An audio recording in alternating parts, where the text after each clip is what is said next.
আমার স্কুল বলতেই অন্যরকম একটা গর্ব বুকের ভিতর কাজ করে। এই স্কুলে আমি পড়ছি, প্লাস আমার বড় ভাইজি পড়ছে, প্লাস আমার মেজো ভাইজি, ছোট ভাইজিও পড়বে ইনশাল্লাহ। কিন্তু আমি যখন পড়ছি তখন ছিল একতলা, আর এখন হয়েছে হচ্ছে দোতলা।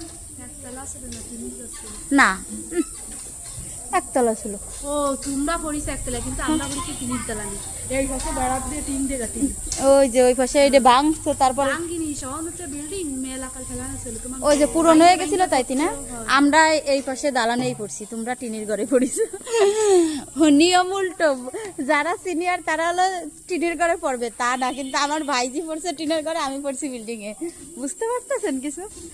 কারণ হচ্ছে যখন আমরা পড়ে গেছি বিল্ডিং এ, তখন বিল্ডিংটা পুরাতন হয়ে গেছিল, তার জন্য এই বিল্ডিংটা বাদ দিয়ে নতুন একটা ঘর তুলছিল। ওই বিল্ডিং, ওই ঘরে আবারই আমার ভাইজিরা পড়ছে।